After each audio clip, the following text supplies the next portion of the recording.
Hi guys! I suppose you now know what active and passive voice are. If you watched my previous video, you can now also change active to passive voice. If you can do these things, then I can say that you guys are on the right track.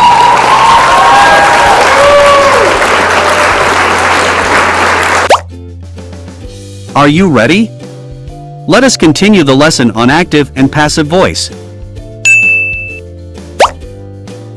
The tense of the passive verb must be the same as the tense of the active verb. The passive verb is formed by putting the verb to be into the same tense as the active verb and adding the past participle of the active verb. The subject of the active verb becomes the agent of the passive verb. The agent may not be mentioned. When it is mentioned, it is preceded by, and placed at the end of the clause.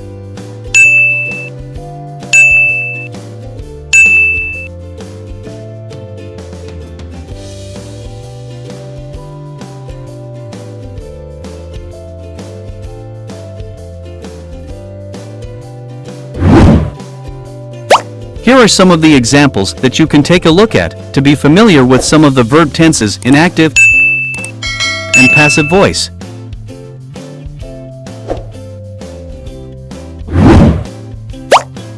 In my previous video, I showed you guys how to change active voice to passive voice. Today, I am going to show you guys how to change passive to active voice. To change a sentence from passive to active, reverse the steps in changing a sentence from active to passive. Remove the auxiliary verb be from the main verb and change the main verb's form if needed. Place the passive sentence's object of the preposition by into the subject slot.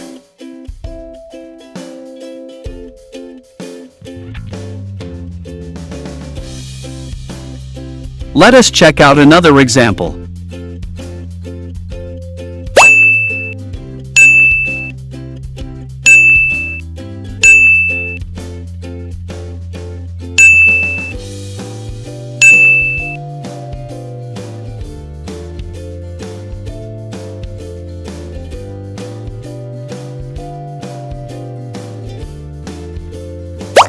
At this point, you are probably asking, when are we going to use this passive voice stuff?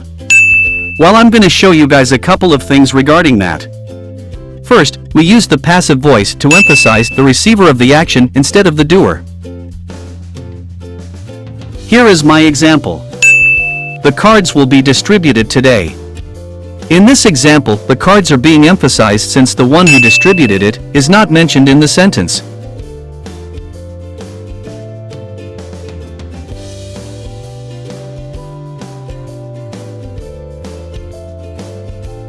In short, we also use passive voice if we do not know who is the doer of the action.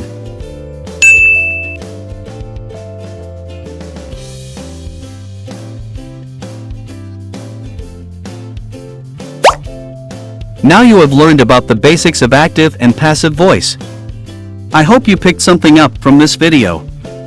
See you guys on the next one.